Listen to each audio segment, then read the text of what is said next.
Hello, my name is Polly West, and today I'll be presenting on Senate Bill 35 with a focus on protection for assisted living communities. This is with the Midway course Nursing 540 at Midway University. So the lady in this picture kind of reminds me of myself. She's on the beach eating ice cream, so those are good places to be. And to start this health testimony out, I want to just introduce myself. Again, Polly West. I'm a registered nurse. My passion for elders and taking care of older people started in 1986. I was a volunteer at Sayre Christian Village and passed ICE, and I was pretty good at bingo as well. And I've had the honor and privilege of working in long-term care for about 5 years as an executive director, and Senate Bill 35 is important to me. The objectives of this presentation will be to outline Senate Bill 35 and suggestions for reintroduction of the bill itself, looking at elder abuse, defining that, assisted living and different levels of care for seniors, reviewing the regulations for those communities, and reviewing supporting evidence for the bill's reintroduction. Kentucky Senate Bill 35 was a request that was presented that focused on protection of elders, because it said they're wanting to regulate assisted living communities, saying if someone were an owner, an operator, a manager of these communities, it would not be appropriate for them to be able to do so if they had any kind of criminal history or were on the abuse registry. The details of the bill, it's a partisan bill. It was supported by a Republican Senator Danny Carroll, and it addresses senior living communities and the regulations within those communities. Activity. Senate Bill 35 was introduced in January of 2021, and unfortunately it was withdrawn about 6 weeks later. The proposal for the reintroduction would be gathering more information, more data, finding a sponsor to fight for this with you. It would also involve rewording of the proposal and giving it a new number. And why is this important? Protecting assisted living environments of potential abuse is imperative for long-term care and to give elders a dignified life and enjoyable stage in a life that's important to them. Long-term care is multi-level. It can be a little bit confusing. It's not just traditional nursing homes anymore. So I'm going to dive into that to help explain and support the reason for my presentation. So there's a lot on this slide here, but the high-level overview is senior living is mainly in 4 categories. There's independent living, where they don't need help, it's just an environment for them. There's assisted living, which is the focus of Senate Bill 35, where elders are able to move in. They can have assistance with activities of daily living, bathing, showering, those sort of things, some medication reminders, and social engagement activities and meaningful things like that. The next level of care is personal care in the state of Kentucky, and this is for folks that need a little more help. Personal care is able to offer some nursing assessments, nursing interventions, assistance with actually administering the medications, some basic wound care sort of things. Physical therapy can be contracted to come in and out of personal care, and they're really known for their memory care and helping folks with Alzheimer's and dementia. And then lastly, the fourth level of care is skilled nursing care, which we're familiar with that. Most of us have been in a nursing home. We know what that looks like.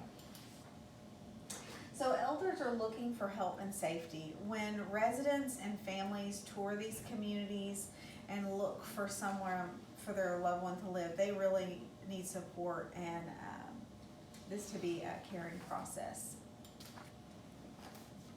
The benefits of assisted living, it is supportive care with independence, which is really important.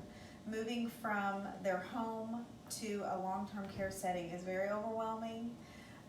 It can be a challenging move for the residents, for the families. It's just a really hard thing to do. So they need support, and they need communities that are led by people that understand that. So the regulations, assisted living is regulated by the Kentucky Department for Aging and Independent Living. They oversee the regulations of the communities, and they're a resource. They help provide policies that will guide the facility and protect the people that live there. The importance of Senate Bill 35, as I had explained, there are different stages of long-term care and different regulations. So personal care homes and skilled nursing homes are regulated by the Office of the Inspector General. So that's important, and they have policies in place and give guidelines for care. Assisted living needs the same type of protection and guidelines for their residents, and that's what Senate Bill offers.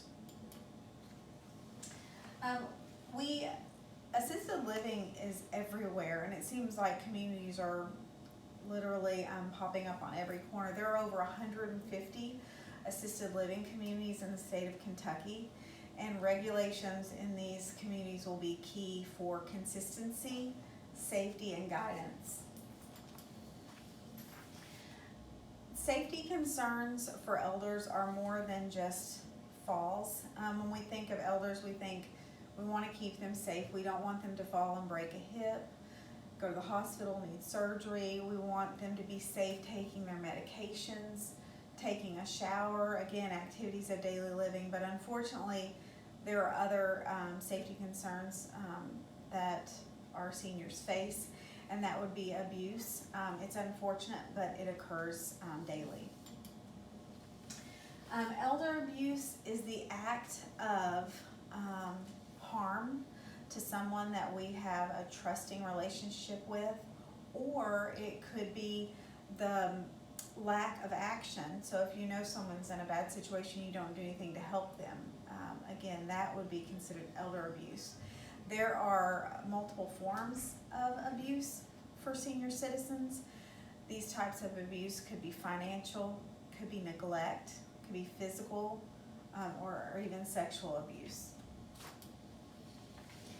This is a growing concern. Right now we have over 54 million seniors in the United States, and within the next decade it is expected to grow to 70 million. That's a lot of people that really need things in place to look out for them. The growth of the population of senior citizens, unfortunately, increases the potential for abuse. The importance of the policy issue: assisted living communities must have a culture of resident safety. The culture needs to offer residents an environment that is free of neglect or abuse, and the leaders play a very significant role in making sure the communities are safe. Leaders on every level, whether it's long-term care or hospitals or businesses, they are key in handling situations and situations of potential abuse need to be looked at very closely. They're responsible for upholding the rights of the residents, and they direct the community in all aspects of care and safety. Unfortunately, Studies and research have shown that the incidence of long-term care abuse between a staff and a resident does happen, and it can be significant. The reason for me presenting this testimony is that our population and society is aging, and elders deserve the best care possible. Allowing assisted living communities to be led by individuals with a history of any kind of criminal history or being on the abuse registry is not worth the risk. In summary, the elder population is growing. They're very vulnerable, and they're at an increased risk for neglect and abuse. Senate Bill 35 was presented to provide a layer of protection for these senior citizens and people that live in assisted living communities, and it also the staff and the families. It's a safeguard and prevents the communities from operating with leadership or owners that have a history of abuse or a criminal record. In conclusion, the age of our society is growing. As I've said a few times, but it's so important to recognize that elders really are vulnerable. They need other people to help them with their daily living, and that can put them in a situation where they're more at risk for abuse. There may be venues or organizations where people that are on the abuse registry or have had criminal activity are appropriate to be employed there, but senior care communities are not a place that is worth the risk. We owe it to our elders in assisted living, we owe it to our families, and we owe it to future residents for Senate Bill 35 to be reintroduced and reevaluated. Thank you so much. Time for questions.